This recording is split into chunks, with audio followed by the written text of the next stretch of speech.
Welcome back to channel Todopedia, dan di video kali ini ya kita bakalan bahas gimana sih prospek dan harga wajar saham BRIS sama BMRI di tahun 2025. Ya, jadi kita bakalan bahas gimana sih potensi pertumbuhan dari BRIS sama BMRI dan berapa harga wajar untuk kita beli saham BRIS sama BMRI kalau misalnya kita mau investasi di tahun 2025. Itu kita bakalan bahas di video kali ini. Tapi sebelum kita mulai, seperti biasa, jangan lupa subscribe channel Todopedia, jangan lupa tekan lonceng, dan kalian juga bisa kunjungi website gua dan juga TikTok gua. Di situ gua juga ada share konten-konten tentang investasi saham. Dan di video kali ini gue juga mau umumin kalau Todopedia sekarang udah ada program membership, di mana di dalam program membership ini kalian akan dapat banyak banget benefit. Di antaranya adalah list stock pick gua ya. Jadi gue akan bocorin stock pick ya, saham-saham yang menurut gue bagus untuk investasi. Ya, itu akan gue bocorin di program membership ini dan akan gue update terus secara berkala. Ya, jadi kalian bisa ambil referensi itu untuk bisa nentuin saham yang bagus untuk investasi jangka panjang. Selain itu, gue juga akan upload beberapa video yang eksklusif untuk para member. Gue juga akan upload beberapa artikel premium dan terupdate terkait bursa saham yang tentunya juga eksklusif untuk para member. Dan gue juga akan ada share template Excel untuk mempermudah kalian untuk investasi saham. Mulai dari simulasi investasi saham sampai tools untuk ngitung harga wajar kayak discounted cash flow, discounted dividend model, dan lain sebagainya. Ya, jadi benefitnya ini banyak banget ya, dengan harga cuman 99.900 per bulannya aja. Ya, dengan cuman 99.900 kalian udah dapat banyak benefit yang bisa ngebantu kalian untuk milih saham yang terbaik, yang mana saham itu tentunya bisa berpotensi untuk kasih kalian keuntungan tambahan, cuan tambahan, ya ekstra cuan. Ya, jadi dengan kalian investasi 99.900 bisa jadi tambahan keuntungan kalian dari saham itu bisa ratusan ribu, bahkan bisa sampai jutaan, bahkan bisa sampai puluhan juta dalam jangka panjang. Jadi menurut gua ini investasi yang cukup worth it. Ya, dan kalau misalnya kalian in case mau produk digital secara terpisah, ya kalian nggak mau ikut membership, kalian mau produk digital secara stand alone, kalian mau beli masing-masing aja gitu ya produk digitalnya. Di sini gue juga ada jualan produk digital, ya kalian mau beli secara terpisah itu bisa ke link.id/todopedia. Di situ gue jual beberapa produk digital yang tentunya juga berguna buat kasih insight buat kalian untuk investasi saham. Oke, langsung aja yuk kita mulai ke videonya.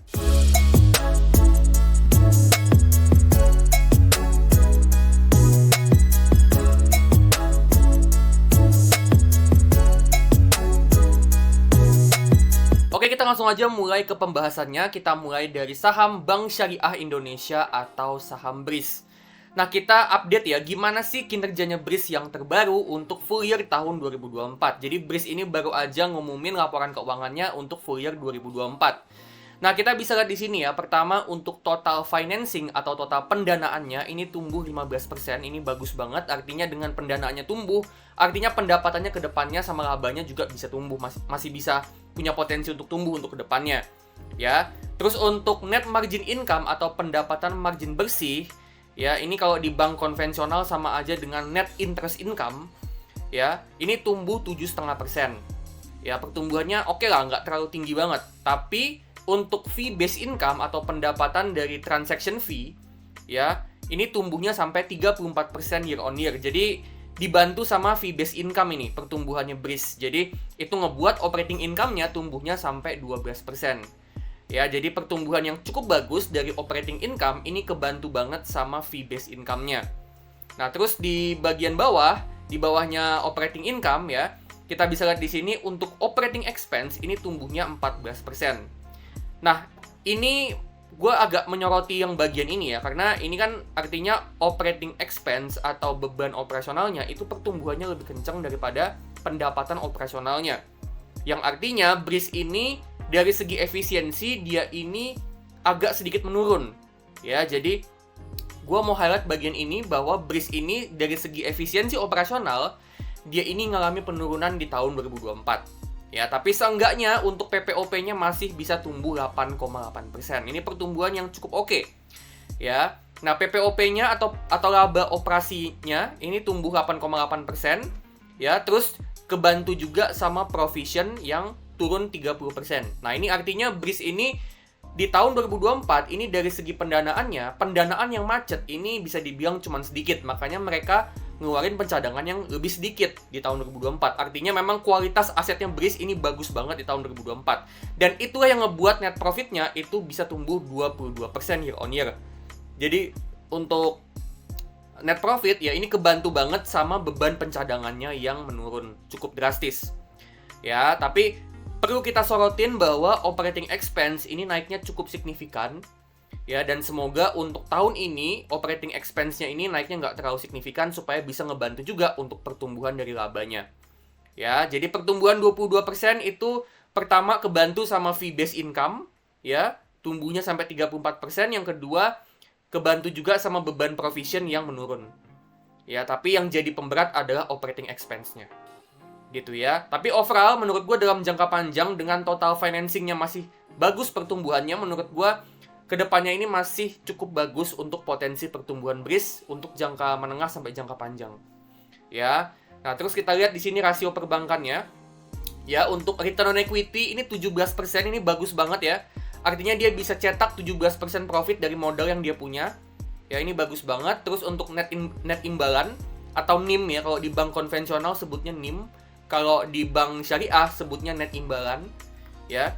Ini 5,6%, ini juga bagus banget, ya. Terus untuk non-performing financing, ya pendanaan yang macet, ini cuma 1,9%. Artinya, BRIS ini kualitas asetnya, kualitas dari pendanaannya ini bagus banget, ya. Tadi kita udah lihat dari segi pencadangan dia bisa menurun, dan ini juga terbukti ya, memang pendanaan macetnya itu cuma 1,9%. Jadi, memang kualitasnya bagus banget, ini high quality aset banget untuk BRIS.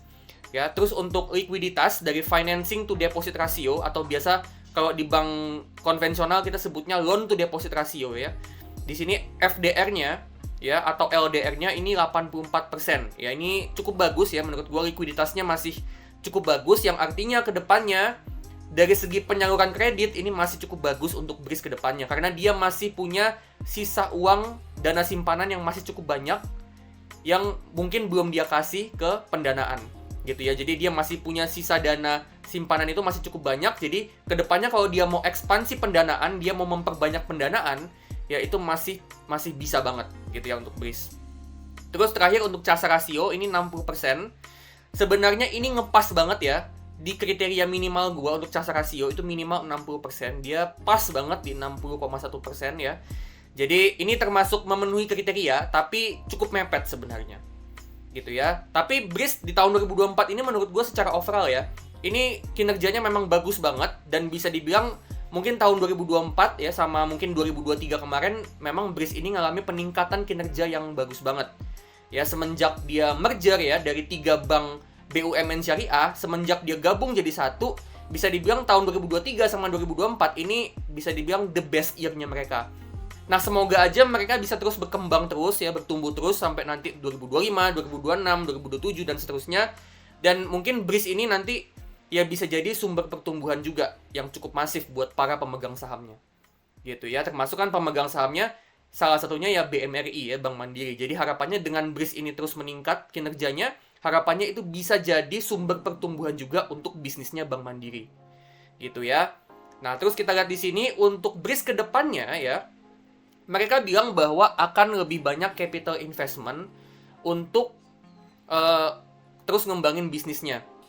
Ya, termasuk diantaranya adalah investasi untuk digital banking. Kita bisa lihat di bagian kiri bawah kalau mereka itu udah punya banyak ekosistem ya, termasuk kemarin mereka baru aja rilis aplikasi Beyond ya, Beyond by BSI. Nah, ini menurut gua dengan mereka terus ngembangin digital bankingnya, ekosistem digitalnya dikembangin gitu ya, kedepannya ya bisa terus bertumbuh gitu ya, digital ekosistemnya. Harapannya ya makin banyak masyarakat yang mau pakai aplikasi perbankan syariah, dan dari situ nasabahnya makin banyak ya, semakin banyak dana simpanan, semakin banyak juga pendanaan ya, dan dari situ harapannya itu jadi sumber pertumbuhan yang masif banget buat BRIS. Jadi untuk BRIS ini kedepannya memang mereka ini masih akan terus investasi, dan kita bisa lihat di bar yang sebelah kanan ya, bar batang itu, grafik batang yang warna hijau, kita bisa lihat itu yang warna hijaunya itu capex teman-teman ya.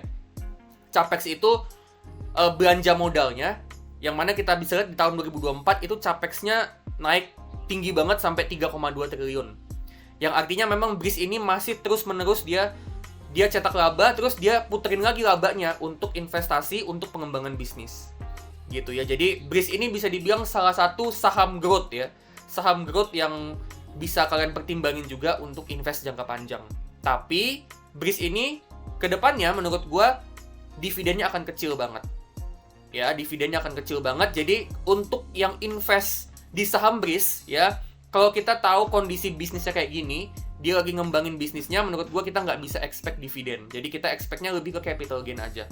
Ya, dan kita bisa lihat di sini untuk pair-nya cukup premium ya, 19 kali, PBV-nya juga premium 3 kali. Ya, yang mana valuasi premium ini mungkin bisa dijustifikasi dengan pertumbuhannya yang masif banget ya. Pertumbuhan bisnisnya yang kencang banget BRIS ini ya, sebagai saham growth, perbankan growth di Indonesia gitu ya, dan dividen yield-nya ini juga kecil banget ya, di bawah 1% nih. Jadi buat kalian yang mau invest di saham BRIS harus tahu banget bahwa BRIS ini bukan perbankan yang bagi dividen. Jadi dia fokusnya capital gain. Gitu. Dan kalau kita hitung ya berapa harga wajarnya, ya kita pakai asumsi EPS yang cukup kencang pertumbuhannya, 15% per tahun ya. Jadi kita asumsiin kalau untuk 10 tahun ke depan dia masih akan terus numbuhin bisnisnya, jadi pertumbuhannya masih akan kencang ya, 15% per tahun. Terus untuk pair di tahun ke-10 nanti kita asumsiin ada di sekitaran antara 15 sampai 20 sebenarnya estimasi gua, tapi gua ambil nilai tengahnya, gua pakai 18 ya. Kita pakai 18 untuk nanti estimasi pair di tahun ke-10. Terus untuk dividen payout ratio, sekali lagi BRIS ini bukan yang gede-gedean bagi dividen, jadi dividen payout rasionya kecil memang, cuma 15% kita asumsinya. Dan untuk return investasi dari saham BRIS kita mau return 15% per tahun. Ya, kita mau return 15% per tahun supaya bisa ngalahin return dari IHSG. Nah, di sini kita dapat harga wajarnya saham BRIS dengan metode discounted dividend model ya. Ini ada di harga 2.967. Gitu ya. Jadi ada di 2.967 dan di harga sekarang ya di 3.000 pas ini ya bisa dibilang udah sedikit di atas harga wajarnya. Gitu ya. Jadi ini udah sedikit di atas harga wajarnya, dan menurut gue pribadi meskipun dengan fundamental yang bagus, dengan pertumbuhan yang kenceng banget, tapi menurut gue di harga 3.000 ini kurang bagus untuk investasi karena dia udah di atas harga wajarnya. Oke, next kita ke saham Bank Mandiri atau BMRI. Nah, BMRI ya ini dari beberapa hari terakhir ya, seminggu terakhir ini sahamnya turunnya dalam banget ya, koreksinya dalam banget ini. Dari 6.000 di awal tahun ya, sempat ke 6.000, sekarang udah di 4.000 teman-teman. Dan ini bisa dibilang penurunan yang cukup dalam semenjak awal tahun. Ya, nah kita bakalan review teman-teman ya, BMRI ini gimana update terbaru dari kinerjanya gitu ya, dan kenapa sih BMRI ini sahamnya bisa turun. Nah, pertama kita bahas dulu ya untuk income statement-nya. Pertama kita lihat dari total pinjaman ya, ini pertumbuhannya bagus banget ya, 19%.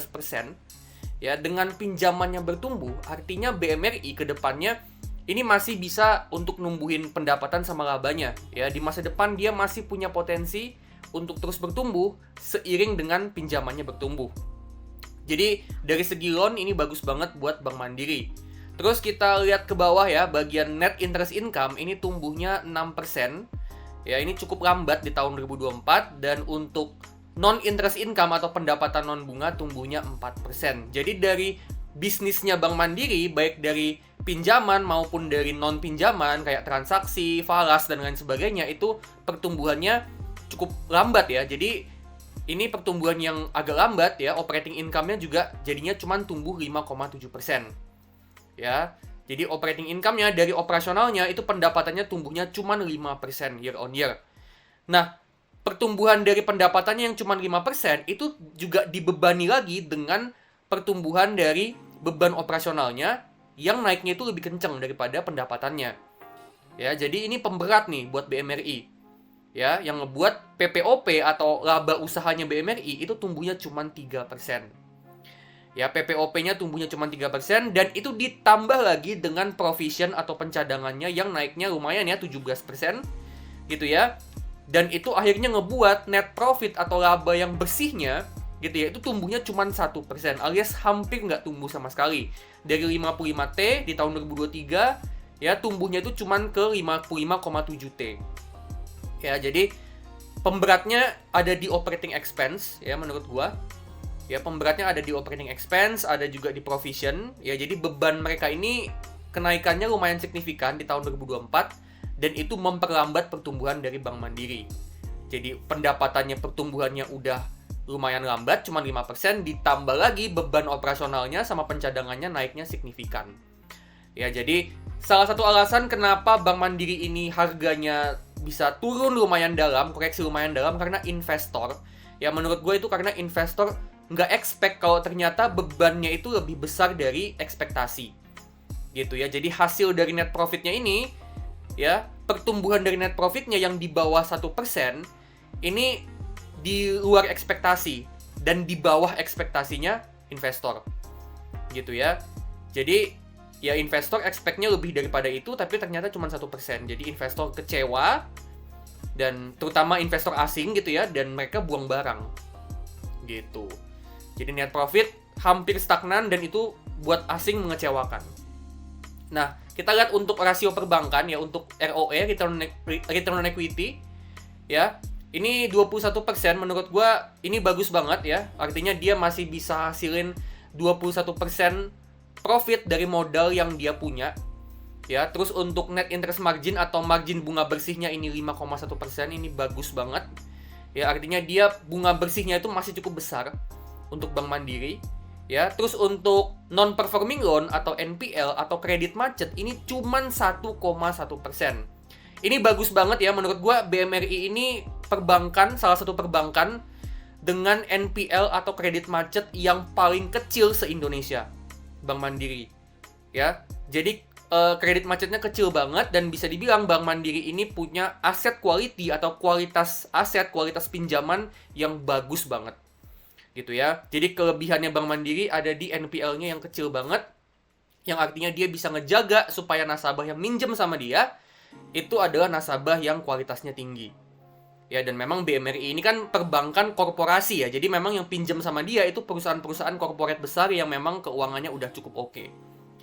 Nah, terus untuk loan to deposit ratio, nah ini ada di 95%. Nah, ini gue kasih X teman-teman. Kenapa? Karena LDR 95% itu artinya ya dari dana simpanan yang dia punya itu udah 95% dikasih ke pinjaman untuk nasabah yang minjem. Gitu ya. Artinya apa? Sisa 5% doang yang belum dikasih ke pinjaman. Gitu. Jadi dia masih nyimpen sisa itu tinggal 5%. Jadi tinggal dikit nih duit yang masih dia simpan. Dengan kata lain apa? Kalau kedepannya dia mau ekspansi pinjaman itu udah agak sulit karena sisa duitnya itu tinggal dikit. Gitu ya, simpelnya kayak gitu.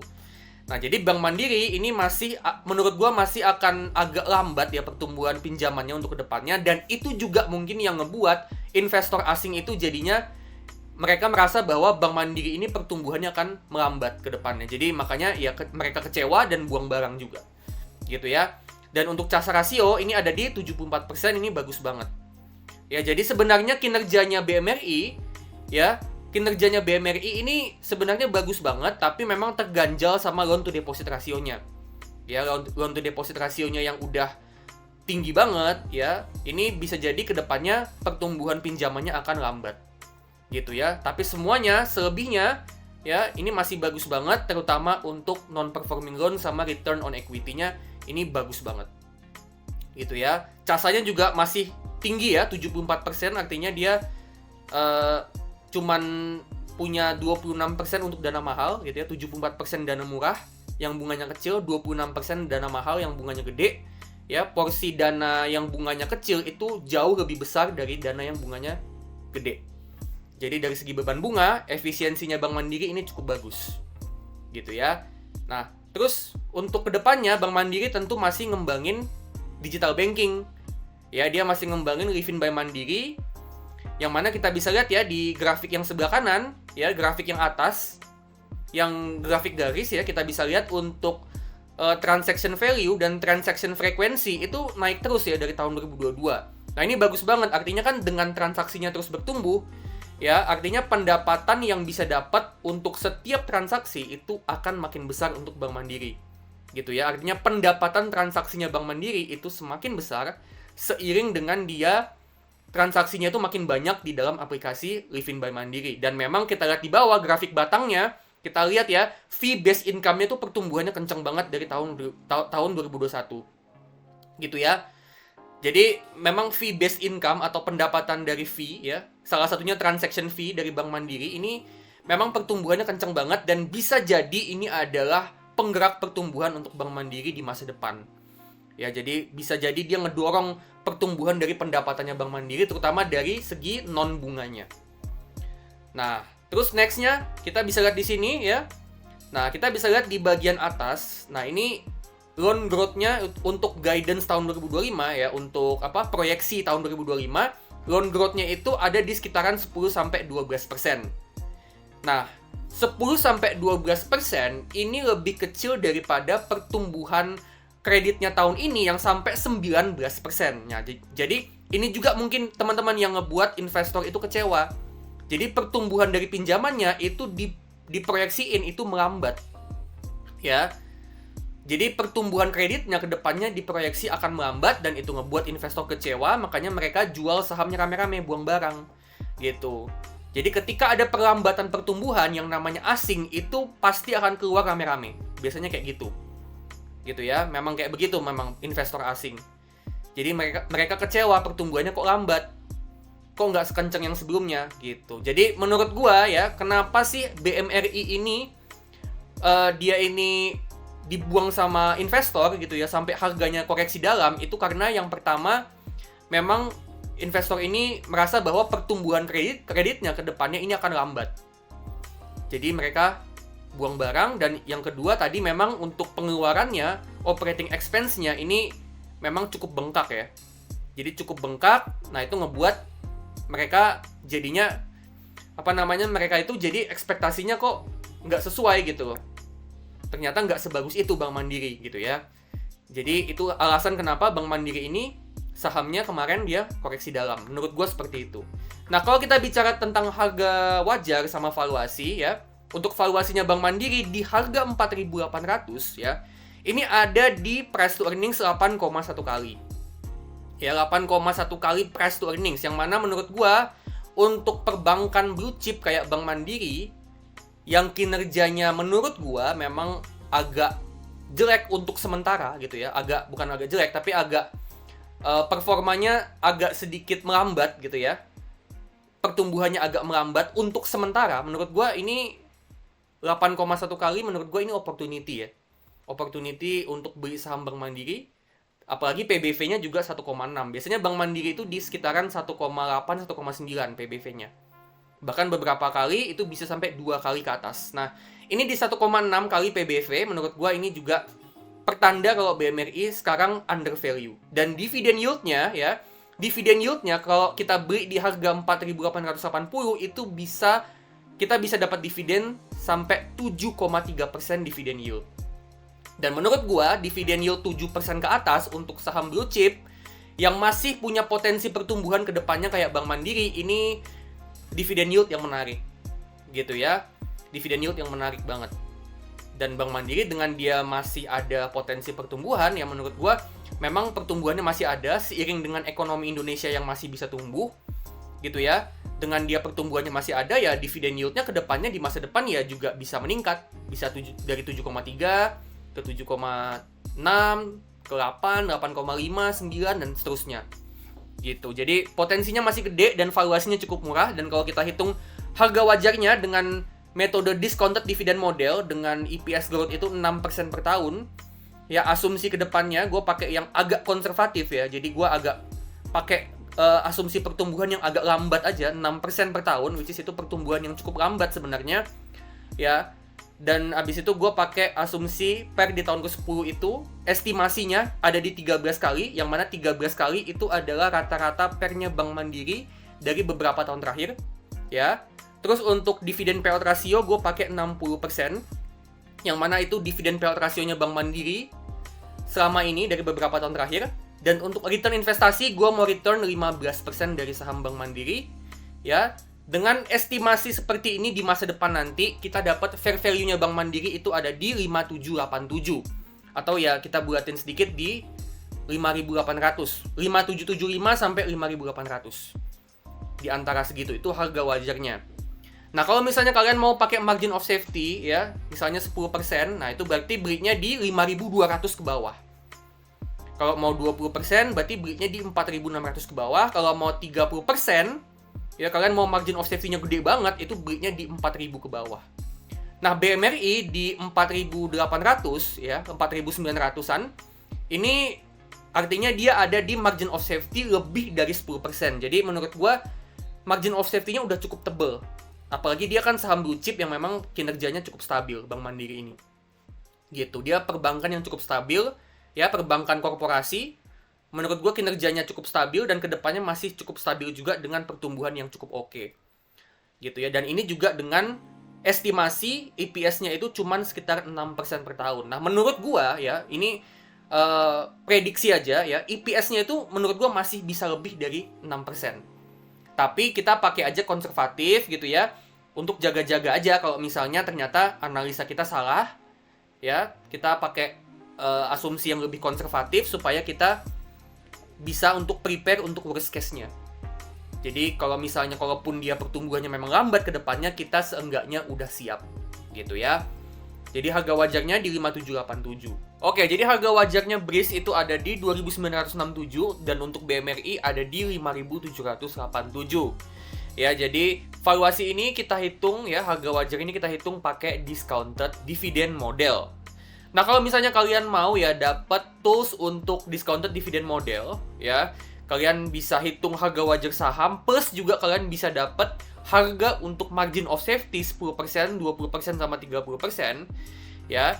Tools ini gue jual ya di link.id/Todopedia. Di situ gue jual discounted dividend model fair value calculator, di mana untuk tools ini yang gue jual ini, jadi dia akan ngitung ya berapa sih harga wajar suatu saham, termasuk juga kalau misalnya kita mau pakai margin of safety 10%, 20% atau 30%, itu kita beli di harga berapa. Ya, jadi itu ngebantu banget untuk kita nentuin harga beli yang terbaik buat kita untuk kita bisa investasi jangka panjang, dan dari situ harapannya ya kita bisa memperkecil potensi resiko kita dengan beli pakai margin of safety dan juga berpotensi untuk memperbesar return investasi yang kita bisa dapat. Nah, sebagai demo ya, gue coba demoin dulu teman-teman ya. Gue cobain demo dulu ya. Di sini gue akan demo untuk discounted dividend model. Katakanlah kita tadi mau saham BMRI ya. Misalnya tadi BMRI itu EPS-nya di 597 ya. Terus kita isi EPS-nya, terus habis itu kita isi untuk estimasi pertumbuhannya. Tadi kita pakai 6% gitu ya. Nanti terserah kalian percayanya Bank Mandiri itu tumbuhnya berapa persen gitu ya. Terus untuk PE di tahun terakhir nanti ketika kita mau jual sahamnya, katakan kita mau pakai misalnya 13 ya, 13. Terus untuk dividen payout ratio kita misalnya mau 60%, karena biasanya kan Bank Mandiri bagi dividen itu 60% dari laba gitu ya. Dan untuk return kita mau 15%. Nah, di sini ya kita akan dapat hasilnya untuk setiap time horizon. Jadi untuk 5 tahun kita dapat harga wajarnya segini 6.500, dan untuk margin of safety-nya ya. Terus untuk 10 tahun, kalau misalnya kalian mau investasi 10 tahun, harga wajarnya segini ya, tadi 5787. Kalau misalnya margin of safety-nya 10% berarti di 5.200, 20% di 4.600, dan 30% di 4.000. Dan begitu juga untuk yang 20 tahun. Jadi ini bisa nyesuaiin juga kalau misalnya kalian mau investasinya itu nggak mau terlalu lama. Misalnya kalian cuma mau 5 tahun aja, ya harga wajarnya segini dan margin of safety-nya segini. Gitu ya. Jadi ini ngebantu banget kalian untuk nentuin harga belinya berapa. Kalian bisa minimalisir resiko dengan beli di harga pakai margin of safety gitu ya, dan kalian juga berpotensi untuk memperbesar return yang kalian dapat dari investasi di saham. Oke, jadi itu dia ya, gimana sih prospek dan harga wajar untuk saham BRIS sama BMRI. Nah, kalau menurut kalian gimana nih? Saham BRIS sama BMRI ini menurut kalian bagus nggak sih untuk investasi? Kalau misalnya kalian punya opini lain, boleh share di kolom komentar, siapa tahu bisa jadi insight buat gua dan buat penonton yang lain. Nah, disclaimer ya, di sini bukan ajakan untuk jual beli saham ya. Video ini bukan untuk rekomendasi untuk jual beli saham, tapi ini cuman opini gua aja. Jadi keputusan ada di tangan masing-masing dan tetap do your own research. Nah, kalau misalnya kalian suka sama video ini, ya boleh banget klik like, bagiin ke teman-teman kalian, dan jangan lupa kasih super thanks. Oke, kalau gitu gue pamit dulu dan sampai ketemu di video selanjutnya.